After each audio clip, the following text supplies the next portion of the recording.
board here. And we will get started. I appreciate everyone coming. Thanks to everyone for joining us for the West Virginia Folklife Apprenticeship Showcase in Old Time Fiddle and Banjo. My name is Erin Reeby, and I'm with the West Virginia Humanities Council. And I will be facilitating today. As you might have heard, Emily Hilliard has recently taken a new position with Mid-Atlantic Arts. So before I move on to our introductions, I'd like to take a moment and give a little background. Our Folklife program is supported in part by the National Endowment for the Arts Folk and Traditional Arts Program, which supports folklife programs across the country. The West Virginia Folklife program works to document, present, sustain, and support West Virginia's vibrant cultural heritage and living traditions. You can find more about our work on our blog, westvirginiafolklife.org, and related social media sites at WV Folklife, including Twitter, Facebook, and Instagram. So we're here this afternoon to celebrate participants in the second year of our West Virginia Folklife Apprenticeship Program, which is also supported by a grant from the National Endowment for the Arts. The program offers a stipend to West Virginia master traditional artists or tradition bearers working with qualified apprentices on a year-long in-depth apprenticeship in their cultural expression or traditional art form. These apprenticeships facilitate the transmission of techniques and artistry of the forms, as well as their histories and traditions. So in the 2020-21 season, we supported 7 apprenticeship pairs, including the old time fiddle and banjo pairs we'll hear from today.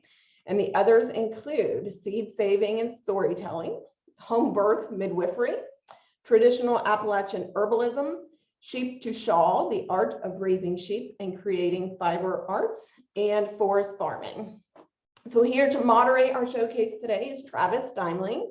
Travis is a professor of musicology at West Virginia University, where he also directs the WVU Bluegrass and Old Time Bands. And he is the author and editor of several books, including most recently in 2020, Nashville Cats, Record Production in Music City. And you can get that from Oxford University Press. Welcome, Travis, and thank you for being here. Thanks so much for having me. I'm very excited to be here, and I'd be remiss if I didn't say that project that Erin just plugged for me was also supported by a grant from the West Virginia Humanities Council, part of its fellowship program, which got a lot of that work started. So very excited to be here today to celebrate 2 of the West Virginia Folklife Apprenticeship pairs, Old Time Fiddle with Joe Herrmann of Hampshire County and Dakota Karper of Capon, and Old Time Banjo of Central West Virginia with Kim Johnson and Cody Jordan, both of Kanawha County. Joe Herrmann of Paw Paw led an apprenticeship in Old Time Fiddle with Dakota Karper of Capon. Herrmann is a founding member of the Critton Hollow String Band and has taught Old Time Fiddle to many private students and at the Augusta Heritage Center in Elkins. Dakota Karper is a native of Hampshire County and has been playing old time fiddle for 20 years. She also runs the Cat and the Fiddle Music School. Herrmann and Karper apprenticed together previously in 2004 when Karper was 11 through the Augusta Heritage Center's former apprenticeship program. Kim Johnson of South Charleston led an apprenticeship in banjo traditions of Central West Virginia with apprentice Cody Jordan of Charleston. Johnson began playing with fiddler Wilson Douglas in 1979 and has played with and learned from many acclaimed West Virginia old-time musicians, including Frank George and Lester McCumbers. She's taught both locally and nationally at the Augusta Heritage Center, Allegheny Echoes, the Festival of American Fiddle Tunes, and the Berkeley Old Time Music Convention. Jordan plays guitar in the Modoc Rounders with Johnson, touring across the state and region, and is looking forward to expanding his knowledge of Central West Virginia old-time banjo traditions. You can also find them in the West Virginia PBS, West Virginia Public Broadcasting documentary In Tune, which airs regularly on the West Virginia channel. Of course, we all know that 2020 was an unusual year, which required all of these apprenticeship pairs to adapt so that they could safely continue their work. Some, particularly those whose knowledge is seasonally dependent, like seed saving and forest farming, had to prolong the year. Though the concept of an apprenticeship program is about face-to-face, knee-to-knee interaction, it really has been wonderful to see just how much work they've been able to get done, even with these trying times, whether through virtual meetings and phone calls or through masked and socially distanced meetings, and even sending things through the mail back and forth. In our presentation today, Joe and Dakota and Kim and Cody will each perform for about 15 minutes, sharing songs, techniques, and tune context that they learned during their apprenticeship. And then we're going to have a Q&A. I'll ask some questions, and then I'll open it up to the audience. And if you would like to ask questions at any point during this event, feel free to put those in the Q&A box in the Zoom platform, and we will try to get to as many of those as possible. So without further ado, I'd like to open the floor to Joe and Dakota, who are going to play a little bit of fiddle music for us and teach us about what they learned during this time. All right. What would you like to play, Dakota? How about we play that Climbing the Golden Stairs? All right.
Climbing the Golden Stairs. And the crowd goes wild. I can hear 'em. Woo! So Dakota often will go off into a lot of harmony on these things. She was holding back on that one, I think. She's definitely an experimenter, and she's. It's been an absolute pleasure to have her ask me to walk this path with her, and so she's quite a hardworking and inspired musician. Oh, thank you. Well, the pleasure has been mine. I think it's been great. I've learned so much from Joe during this, I guess it's been more than a year now, but during this time really kind of understanding, not only learning lots of new tunes and music from this area and beyond, but also kind of the philosophies behind music and the parameters within which you can explore music, you know, that it's not just a straight line, you know. Yeah, we got to talking about a lot of things during the course, and like, so we started out in the winter months in February and March, of course, when COVID was hitting, and we were all realizing what was hitting, and so our first few lessons were online, and it worked out well, although you could sense that there was a good piece of the puzzle missing. So we quickly were able to transition to outside and masks as soon as the weather broke. And we did that, and that really opened up things. And we missed a few there in the beginning too because of it. Made up for them later at the end of the year. Yeah. So what else would you like to play? How about we play that Just Lock It Light we were playing before? Okay. Yeah. The Slocket Light. This is a tune from Shetland, and it was written by a man named Tommy Anderson. The Slocket Light, meaning the diminishing light, which was a tune that he wrote in memory of his wife when she had died. And people in Shetland, most of them are sailors, or if they're not sailors, they spend time out on the water. And the image of him looking back from the water onto the land and seeing the lights as the evening progressed going out, and connecting that to the memory of his life, of his wife, the Slocket Light.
There's Dakota with her harmony.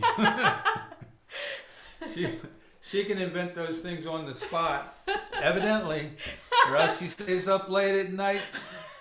No, that's like a lot of the risk taking. I feel like I've learned to relax into this past year or so. Like, I have no idea what's about to come out when I start doing that, and Wow. most of the time.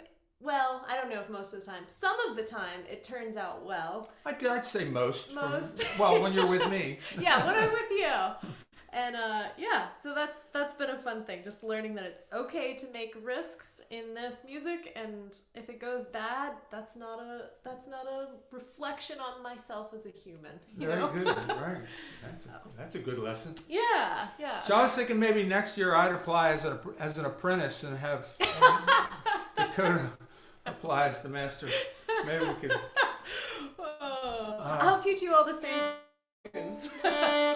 So right next door to Hampshire County is Mineral County, and a big influence in this whole area was a fiddle player by the name of Israel Welch. I won't go into too much about his life story is just fascinating, but his musicianship was very influential. And Jerry Milnes from Augusta set me up to apprentice with Israel, and I would go over there and I'd take my guitar and record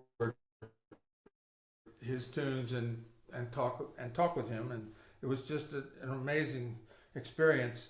Anyway, this tune we're going to play, I didn't know the name of it, and he had gone on and died, so I couldn't ask him. So I was calling it Izzy's Polka.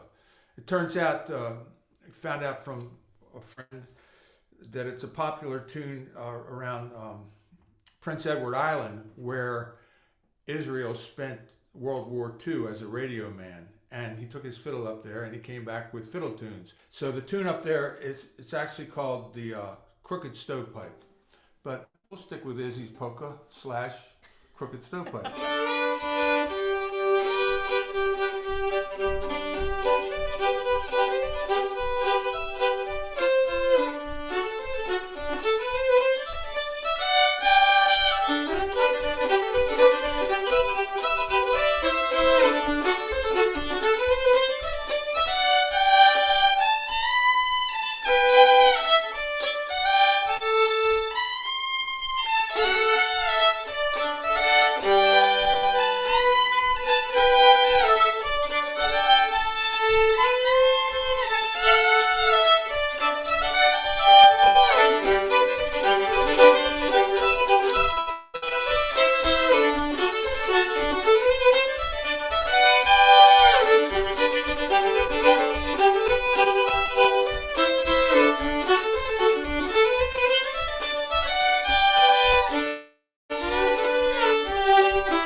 Everybody polka.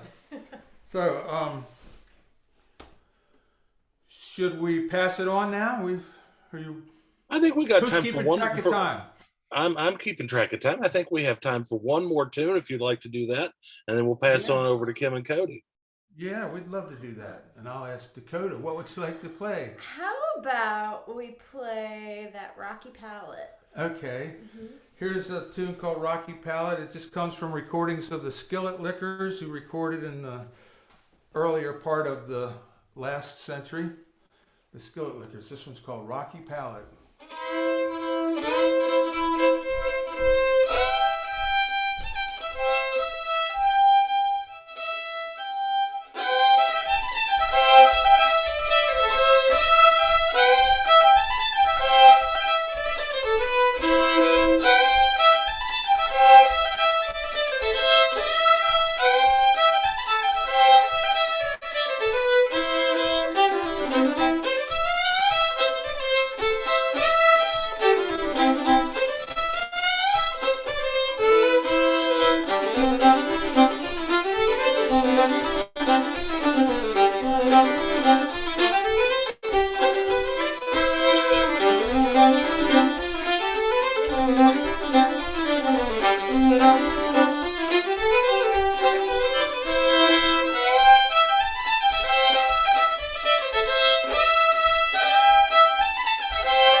right, all right.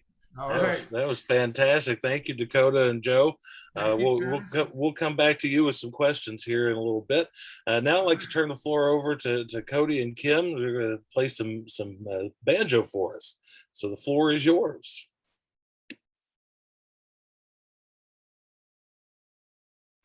Oh, and I don't think we have any audio at all for you now.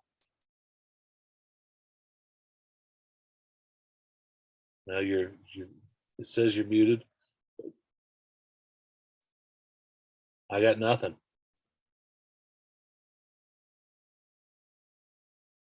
I can vamp if you would like while you figure that out. Hey, there we go. Yeah. Okay. Nobody needed to hear me dang-a-lang. That's a first, buddy. All right, the floor is yours. All right. Well, we're gonna do Little Rose. we're gonna do a little Rose, a tune I learned from Wilson Douglas.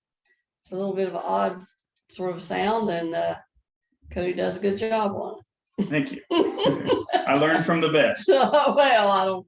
Okay.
I'll tell them about this banjo a little bit. Hold it up here. Can you see this banjo very good on there? This is made by Genus Cottrell of Clay County, and in the early 70s. And Wilson Douglas bought it for his son James when he graduated from high school, probably 71 or 2. And James has donated it to the Humanities Council, so it'll be on exhibit there. And it's a fine example of Genus Cottrell banjo building. And he used Can turn around the torque converter. torque converter from Buick's. A Buick transmission. Tone ring. He said 1956 Buick Dynaflow transmission. I don't know what that means, but that's what he said. Could it be possible for you to turn your volume up just a smidge more? Because when we speak, we can't hear you, but when you play, we can hear you all right. We were muted before. Yeah, but we're a little bit better. But there, try it there again. Went way down. Yep. How's that? Hey, that sounds like it. All right, thank you. Yeah, so that's a Cottrell banjo made with a 70s. yeah. Very cool. These little dots are the smaller ones are like knitting needles. He sliced them, And the bigger ones like this, he, the plastic vegetable bins and refrigerators, he just sort of punched them out because they don't make knitting needles this big, I don't think. And these aluminum parts, like the tailpiece thing, I believe he said he made them from dish pans, aluminum dish pans. I mean, who knew? It's a pretty good banjo. Yeah, it is pretty good. Yeah. What we're gonna do now? Cherry River Line. Okay. Here's a little tune from Phoebe Parsons in Calhoun County. Yeah, well, it seemed like everybody that played the banjo in that area had a version of this tune or this song. And this is one of, I think, kind of the way that we're playing it on the banjo and the melody is more like Sylvia O'Brien's way of doing it. Yeah, Sylvie. But then we're using some of Phoebe's lyrics. So bringing it all together. Gotta get it. Something. Something ain't right.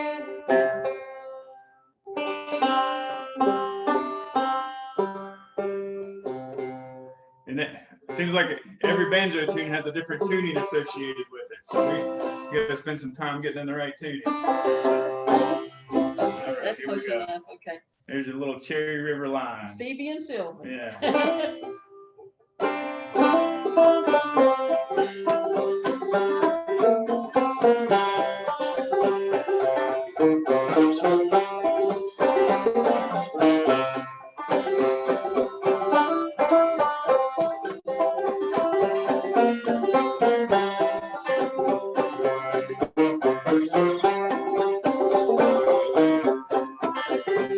It's lonesome here, it's lonesome all the time.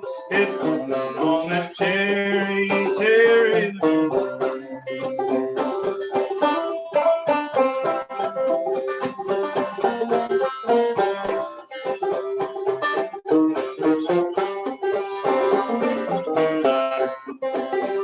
Gotta go yonder mountain, beneath the setting pine. I know she loves me, for stories on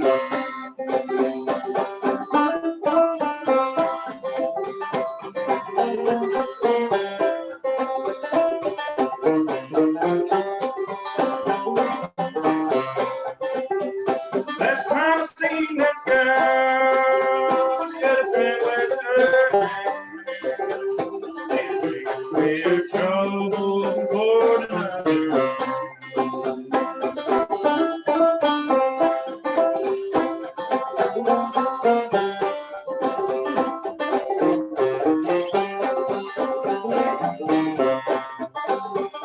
I used to drink my whiskey, I drink it all the time. Oh, I'm drinking wine, what's harder on my mind.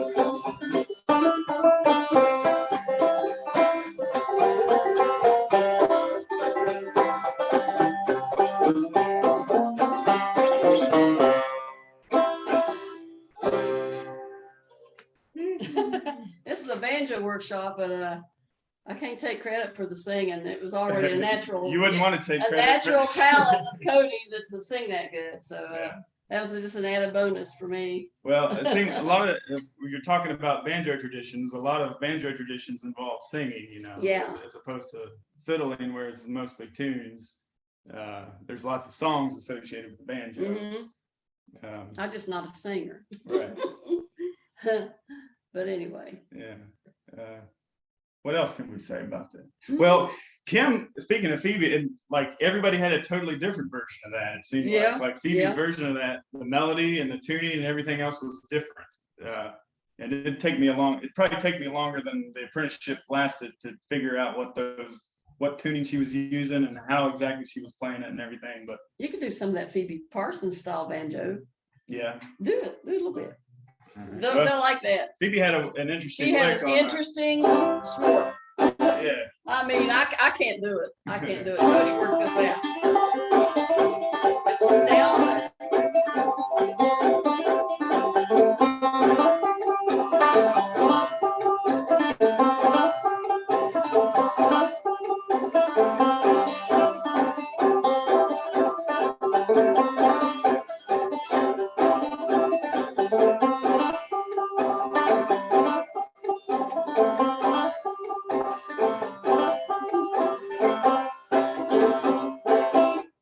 Then she'd say, thank you, Thank you. thank you, thank you. Before the tune was even over, she'd say, thank you.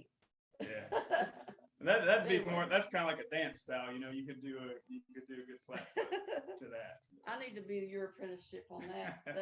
I can't do that. I have tried to do Yeah. that. It ain't working out. Yeah. Well, one thing that we did spend a lot of time with on the apprenticeship, as much time as we spent playing banjo and learning tunes and stuff, Kim is just like a library of resources like media, pictures, videos, artifacts, you know, like artifacts.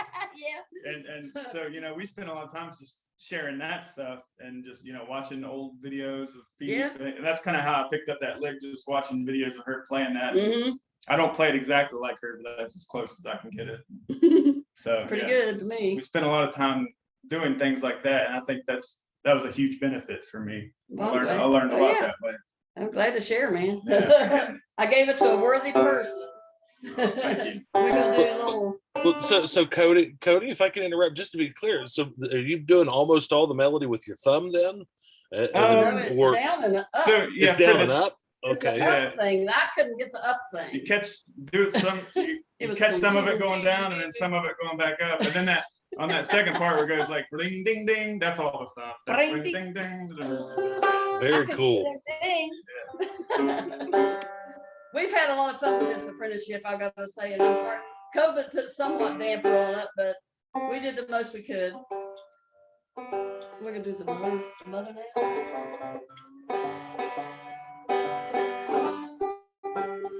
now. Here's another tune. This is a really common tune in West Virginia that it seems like everybody has a version of. It's called Old Mother Flanagan. I think, Kim, you probably learned it from Wilson. Yeah. First. Yeah. But it's a good banjo tune as well as a good fiddle tune. Okay.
Yeah. Yeah. All right. Thank you very much.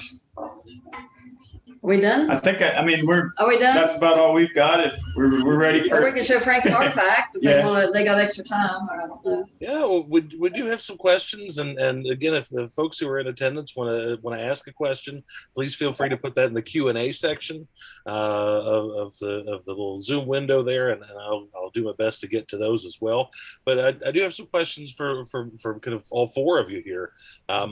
Can you talk a little bit about just kind of how you got interested in playing this music initially, and like how did you go about kind of getting to the point where you were ready to be an apprentice, for those of you who were in the apprentice role, or just kind of how'd you learn this music? So how'd you get interested? How'd you go about learning it?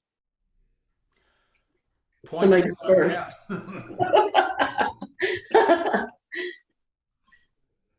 Go for it, Joe. I think you, Well, That's something see, dope.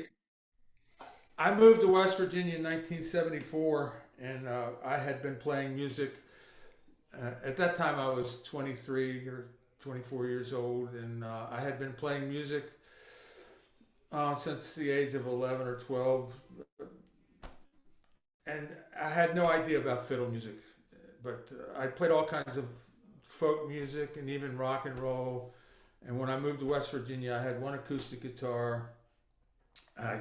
Then I had played banjo back in the folk music era. I found a banjo in Hampshire County, started playing the banjo. And then I went to Galac's fiddle convention. That's where I ran into old time fiddle music. And it just struck me right between the eyes at that point. And that was probably in 1975. I was not playing the fiddle at that point, and then I ran across somebody that had a fiddle and just kind of accidentally started playing it. And once I did, I was really hooked. And it's not an uncommon story amongst fiddlers. I mean, I was just really hooked, and that's what I did. That was I did everything I had to do to maintain my life, and I was with my wife at that time, and just started finding people in Hampshire County to play with, and then just kept going to festivals and learning tunes, and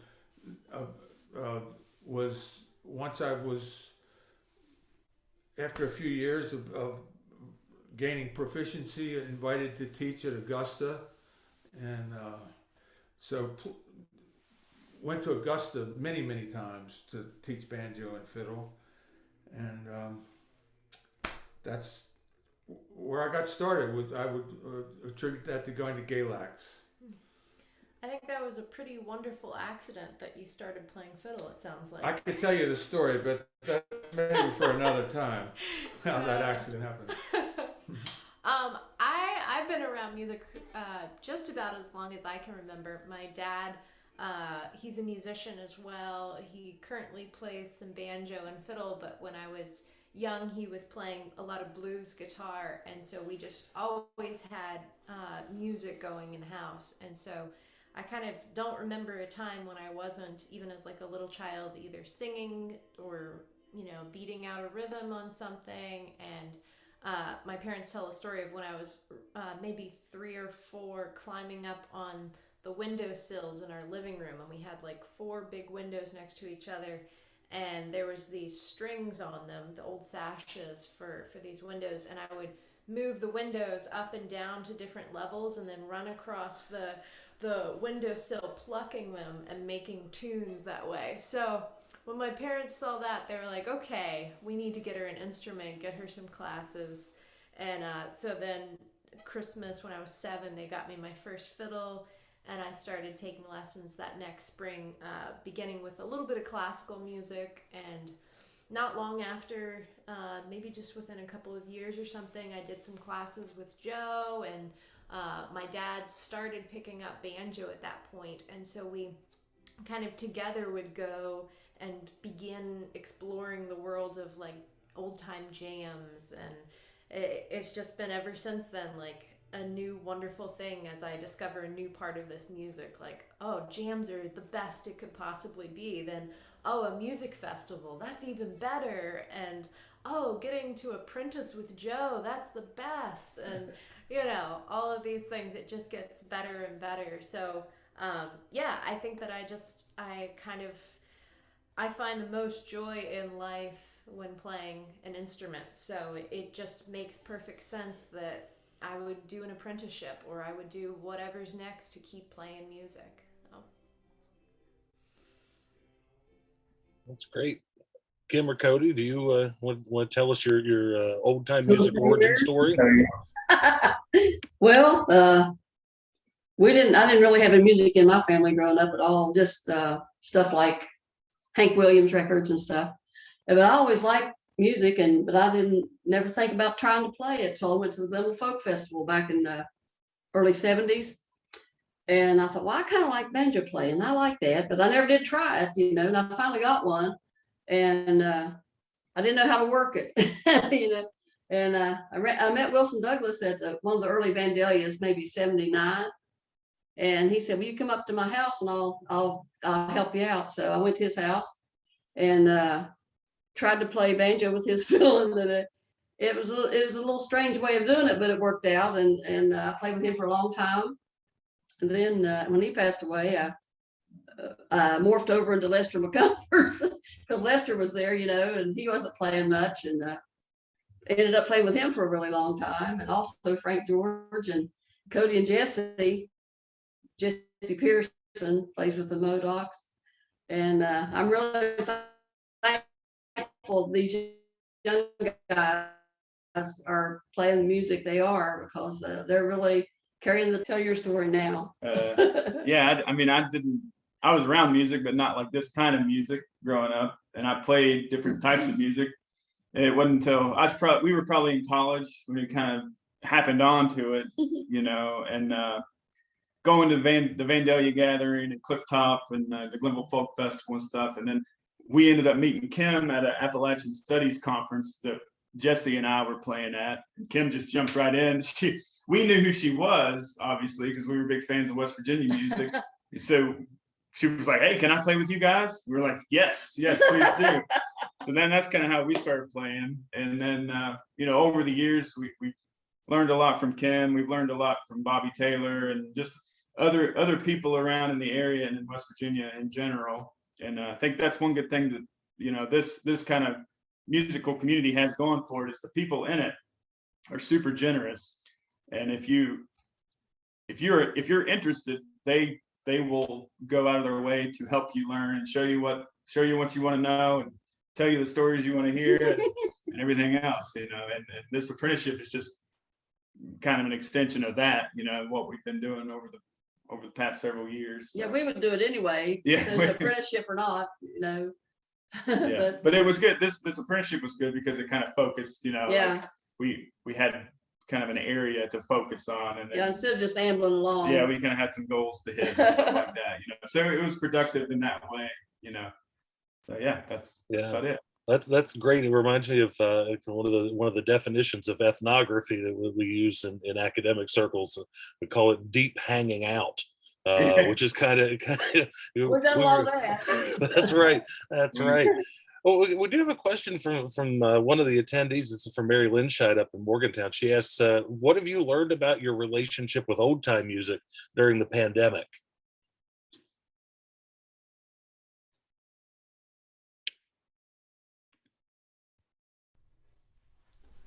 It's a great thing to have during a pandemic, to have a relationship with old time music.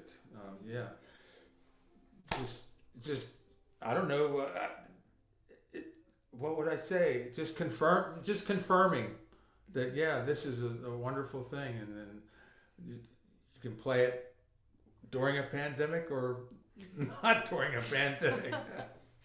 Yeah, I feel like during the pandemic, it helped me kind of realize the value of the music itself and my own experience with it. Like, I love going to jams. I love going to places where we can all gather, and I think sometimes it can be that is the entire essence of old time music for some people. It's like, it's the jam, and that's a wonderful aspect of it, but you can also like dive really deep into the music just like sitting alone with no distractions. So I feel like that's been something that I've gotten out of this year in the pandemic. Yeah, the pandemic also points out what we missed during that time too, to not have those jams. We have a very strong local community of people that get together and jam, and it's very important to all of us. And we were not able to do that through that entire, well, we haven't done it. We've gotten together for a couple things, but it's basically still stopped. And we miss it. Yeah. Over to you. Oh. I think that Ditto all that. yeah, Dakota and Joe kind of covered it. Yeah, I mean, it made me realize what you miss. You know, I don't know if how long I would continue playing if I wasn't able to play with other people. You know, I don't know if I could just do it by myself indefinitely. You know, you draw a lot of inspiration from other people, and you know, learning new tunes and just having hanging out, having a reason to play. Yeah, It's kind of a fundamentally social thing for me anyway. If you're just trapped in your living room playing by yourself, what kind of fun is that? Yeah, No, it can be fun, but I don't know if it'd be fun forever. It'd be fun for like 20 minutes. Yeah. That sounds about right. I had personally, I'd forgotten how much it came to realize how much I had taken jams for granted. You know, I'd be like, well, I can't come this week. I'll come next week. And then, you know, next week gets busy. Well, maybe a month goes by, you don't play. And then, but you know, as soon as Glenville came around, I was ready to get back to play some music with people and sing with people and all of that. And I know I miss the people more than anything, I think. And that's so important. I'm curious about this is a question for Kim and Cody specifically, and maybe even more specifically for Kim. You know, having been mentored by fiddlers, can you talk a little bit about how you take a fiddle mentality, a fiddle tune, way of playing the fiddle, and get it over onto the banjo, which is such a different instrument, such a different beast, right? Like, maybe help us understand how you do that translation work, or getting a fiddle tune to work right on the banjo. Well, Wilson was able to volunteer. He was willing to share his music with me, and I was dumb enough. I didn't even know how to play the banjo very well. I could do the right hand motion a little bit. And he said, well, he played these tunes and I recorded them on a cassette and played them to learn the melodies, you know, as you're driving. And he said, you play and get some of the notes what you can, and the rhythm is the most important. So it was like, that man deserved a medal, man. I'm telling you. But it's just get some of the notes and some of the melody, and I just play behind the fiddle, but not note for note with the fiddle. It's hard to describe. That's what I did, whether it was right or wrong, and then it ended up being all right. That's what we did. He'd say, now there's some notes right in here on the band, you know, play some down here. And there's people that try to play note for note with the fiddle, but I can't do that. It sounds kind of cluttered up to me, maybe because I'm not good at it, but some of them are the chromatic style players and stuff, but that's what happened to me. Yeah. And Cody, I know you mostly as a guitarist, so if you talk a little bit about kind of moving toward into the banjo and kind of what sort of thought process. When as a fiddler too, then yes, talk sir. about that, how you experienced that. I don't know. I think that like everything, those instruments, when you're playing together, they all fill a role. So yeah, I think it's almost helpful to play different instruments. You know, playing the same kind of music but on different instruments, because you kind of understand like what role the guitar's filling, what role the banjo fills, what role the fiddle fills. I mean, that's kind of how I think about it anyway. So yeah, I don't know. It's just there is a bit of a different approach for each thing, but it's like how they all fit into the whole is the most important part. So if you have a good concept of like what the whole is, then you can figure out what to do with your individual instrument, whatever you're playing then. Yeah, absolutely. And to Dakota, I'm really interested in this tendency that Joe pointed out for you to harmonize. Can you talk about kind of where harmony playing fits into the fiddle traditions that you've grown up in and learned from, and just help us understand a little bit about how you go about putting those harmonies together? Yeah. This is, I feel like my harmony playing is kind of this abstract concept that I don't quite understand myself when I'm playing. It's like, as far as tradition, I don't think that there is lots of tradition of harmony playing on fiddles in old time music.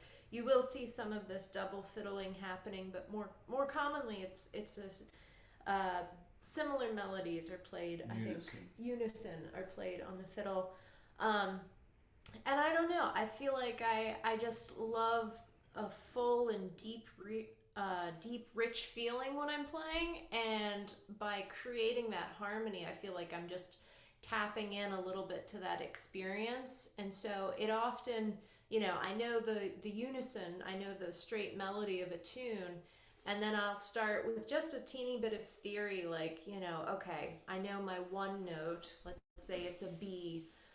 What's the 3 of that? It's a D. All right, so if I just move up 2 notes, I have one starting point. And so from there, I kind of just recreate the melody, but starting from that point instead. And it can create, a pretty nice harmony, sometimes needing to change it a little bit. And that's kind of my starting point. And then I just let myself, trust myself in the music, kind of. I don't think beyond that through every note. What is the harmony note of this? It's like, there's my starting point. Now trust the music and just like lean into that feeling of those deep, rich tones. This would be a jumping off point for us to discuss things kind of philosophically and applying to your question, the harmony in this style of music. And like Dakota said, there's not a lot of tradition for that. But so we would speak of tools. This would be a tool that she has, and I would encourage her to use it. But I would also encourage her to understand the tradition itself and how things work, and to not necessarily see something as better, but available. Yeah. So this is a wonderful tool that she has. So I would not for a minute try to limit because of something else that I understand about the tradition. But at the same time, I would encourage her to understand the tradition, and she does. It's very strong in this community. So I think that's one thing that I've really taken away in this is like a respect for the music itself. And like, I know we've talked a lot about kind of bringing the music back down to the core of it, like take out all the drones, all the double stops, like zone in on what that music is. And I love an experience in a tune when if there's lots of different changes in it. So we go from maybe a moment where there's harmony or there's drones or there's 2 octaves, and then it like really kind of pulls all back together as it comes down into that single core bit of what it is in its essence, Yeah, that's when I teach my intro to Appalachian music class here at the university. I always when I talk about old time traditions, I talk about the tension between tradition and innovation, right? yeah, there you go. I mean, so many of the musicians whose tunes you all played today were innovators, right? But they also carry that tradition forward, and thinking about ourselves as being able to play a role in kind of shaping that, respecting of the tradition while also respecting our own creativity within that is just really remarkable. We've got time for maybe a couple of questions, one of which is directed at Kim. You talked about the cottrell banjo that Cody's playing. but somebody here's interested in hearing more about the banjo that you've been playing. Can you talk a Oh. little bit about that instrument? Well, it's an old Gibson tenor from the early 20s. That's all I know about it. And when I got it, it already had a 5-string neck on it, and the tenor neck was gone somewhere, probably in somebody's stove. I don't know. And I got it from about 1980, 81, from Lester McCumber's nephew, Daryl McCumbers. He's traded and swapped instruments and stuff. And I got it for, I had an old cheap Korean banjo or something, cost about $100, and he wanted it for a little kid. And he said, if you give me that banjo and $100 boot, I'll give you another banjo. And I said, okay. And so I basically got this for like $200. And I've had it all along, same thing. And let's see, what else? It's kind of from like 1922, 21, 22. And it has a ball bearing tone ring, like right before Master Tones came out. They don't, and because you take the head off and these little steel balls bounce out. And I'll show them the resonator. It has a resonator with it, which is very strange. And it looks like this. I don't know if you can see it or not, but it kind of goes on the back like this. And I don't really play it because it's kind of mutes it a little bit. And it won't fit in the case. And but this thing is celluloid or something. And it's really beautiful, lovely. Other than that, I don't know much about it. Yeah, well, thanks for sharing that. The last question again comes from our audience. Just wondering if y'all have any upcoming in-person shows that people might be able to attend. We do on October the 3rd, if it's not canceled, but for COVID, that we're playing with Jesse and Emily Mills and Max Samples Band up at Glenville. I don't know how to, there's a grassy area on Main Street, and they're having little music and some food and some, just all to support the folk festival. And Great. other than that, we don't have anything, do we? Nope. And if you get to Glenville, you'll find it, because it's, It's Main right on Street's Main. only. Yeah, it's There's some on old houses that were torn down, and there's a grassy lot kind of thing there. Yeah, That's where it is. wonderful. And Dakota and Joe, are you all playing out anywhere anytime soon where we can come see you? We have something scheduled locally here at the River House. I think it's November 20th. Is that I believe correct? that's right. So we're keeping our fingers crossed to see if we can do that, because it's certainly iffy at this point. But that would be at the River House in Capon Bridge on November 20th, if it happens. Yeah. If not, we'll reschedule and do it when we've got nice weather and can be outside in the spring. Right. Wonderful. Well, thank you all for being here today, for sharing a little bit of what you've learned with us, and for hopefully inspiring some more people to get involved in these traditions that I know all of us here really care a lot about. And thanks to the West Virginia Humanities Council for hosting this, and to our funders for supporting the apprenticeship program. And thank you, Travis, for moderating our session today with all of your expertise, and congratulations to our payers on the end of your apprenticeship. And everyone else, stay tuned in the future in case we get another round of apprenticeships next year. Thank you all. See you.